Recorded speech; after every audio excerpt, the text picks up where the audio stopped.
the floor to Serena and invite you to give us the overview on the most recent policy developments which are relevant for this particular topic. Thank you very much.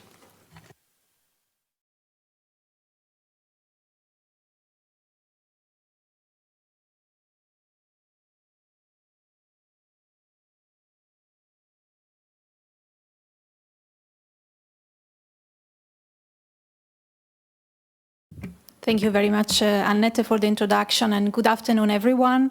What I will do in my short presentation is to give you an overview of the main policies which compose the energy efficiency policy framework at EU level. I'm sure that if you have participated in other sessions in these days and if you work in this field, there's not much new for you, but I think it's always good to start giving the policy background. And as you know, there are two main directives which basically are leading the energy efficiency policy action at EU level, the Energy Efficiency Directive and the Energy Performance of Buildings Directive. And in terms of update, in the last years, both of these two acts have been updated, and the element that I would like to focus on regarding the latest update for the Energy Efficiency Directive is the setting of a target regarding energy efficiency efforts at EU level for 2030, which has been agreed by all member states, and so it's the commitment that we have to basically now put in place and achieve in the next decade. And then another quite important act is the regulation of the governance of the Energy Union. So we have a governance framework which will accompany the actions from now on to 2030. And in relation to that, the Commission just a few days ago has released a communication assessing one of the first acts, which is part of the governance regulation, which are the draft national energy and climate plans, which are basically a planning instrument for member states for their actions in the next 10 years regarding energy efficiency, renewables, but also other dimensions of the energy union. So are very key documents to inform us about what's coming and what's been put in place by member states. And it's also setting a governance framework and a multi-governance framework which will help achieving the goals, the energy efficiency goals. And another important building block of the energy efficiency policy are also all the actions which are related to the energy performance of buildings. And we have also a lot of things coming up in this field, but which are perhaps less relevant for this session. So, as I mentioned, one element of the Energy Efficiency Directive is the goal that all the EU will have to achieve by 2030 in terms of reducing our energy consumption. And in these complicated graphs, basically what you see is that energy consumption trends by 1995 up to now, they have increased for some time, and then they reach the peak around 2007, and then they reduced, also thanks to energy efficiency gains, but then they have increased a little bit in the last 3 to 4 years, and this put at risk the achievement of the energy efficiency goal by 2020 of reducing consumption by 20% compared to projections. So the message there is that we really need to step up efforts at every level, national, regional, and local, to be able to achieve this goal and to contribute, therefore, to the energy transition, and also to be at the right starting point towards the 2030 goal. But not only that, we should also look in the more longer terms. And as you know, the Commission has put forward also a vision for the long term, for 2050. And the goal there, the vision of the Commission, is to achieve carbon neutrality by then. And not surprisingly, energy efficiency has been recognized as one of the most cost-effective way to achieve carbon neutrality. But this goal, of course, is challenging and would need efforts in all sectors. And all in all, energy consumption will have to be reduced by 50% in relation to levels in 2005. So again, the level there is that the assessment that have been done at a national level recognize that there's a lot of potential, there's a cost-effective potential, but we need to have on the ground the right instrument, and that these instruments and policies are scaled up at the right level to really be able to get there. So these were basically the main legislative instrument that we have and the main goals that are set by this instrument at EU level. But maybe it could also be interesting for you, what are we working on now in the energy efficiency unit?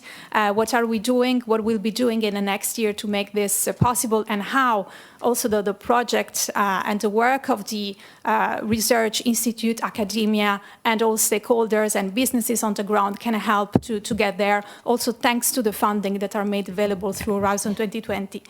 One of the first important things for us to be done in the next year is, of course, to ensure that the policy framework that is there is correctly implemented and implemented at the right scale.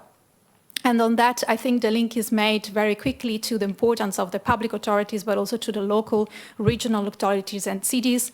As you know, cities consume 3/3 of energy consumption at all, so they are really very important actors to really make the energy transition happen. Lots have been done in the last years, and the Covenant of Mayors, the achievement done in this context, I think it's really evident, but we all know that much more can be done, and the funding that are made available are also there to support and to scale up actions at this level. And in this context, it's also important to recall again the framework that is provided by the governance regulation.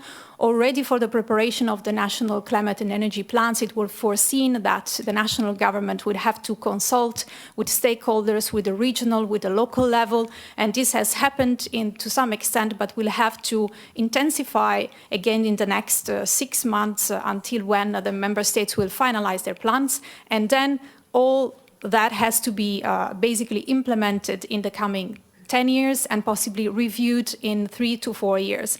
And so also in that context, the governance provide really a framework for a multi-level governance towards the achievement of the energy and climate goals. And in there's an important role to play by local authorities. In this context, also what we are working on and looking is really to identify the policies that work at best. So the best practice that can be replicated at national level, at a local level. And also there it's very important to see the examples of the front runners, for instance, from the Covenant of Mayors examples, and to see what's the potential for scale up these best practices and best examples. To identify best practice, what is also important is to put in place a framework to evaluate the policies and to really understand what are the savings potential, and also to be able not only to make things work on the ground, on the local level, work at best, but also to identify EU measures that at EU level can contribute to achieve the goals when the national, local and regional level is not enough and has to be topped up. And in that context, what is also important for us working in the energy efficiency field that we recognize more and more is that we need to look at the broader effects of the policies in this area. It's not just the energy savings that counts, that are important for stakeholders, but also for policymakers at different levels, and at the same time also for investors, but it's also the additional benefits that energy efficiency actions like renovations and energy efficiency products can bring on the ground. And of course, the first one that comes to mind are the macroeconomic impacts in terms of jobs and growth, but also local jobs. But besides that, there are also additional environmental impacts like reduction of air pollution, but also indoor pollution, which have also impacts on the public budget, for instance, as regards health. And also another important economic area of impact is, again, on public budget, but also on addressing issues like energy poverty, income redistribution, and all these things. And in this area, we know something, but we could know much better. and we need to advance our knowledge and also our practice in taking really, in having an understanding of these impacts and in looking at them whenever we are thinking about policy instrument, being at EU level, but also at the more local level. And that's also one of the other focus of the funding instruments that will be presented this afternoon, which we think is very important. There have been already projects in this field, but we recognize and we also understand from stakeholders, and especially also from financial stakeholders from banks, that they really are interested in these things, but we need to be more solid in this field.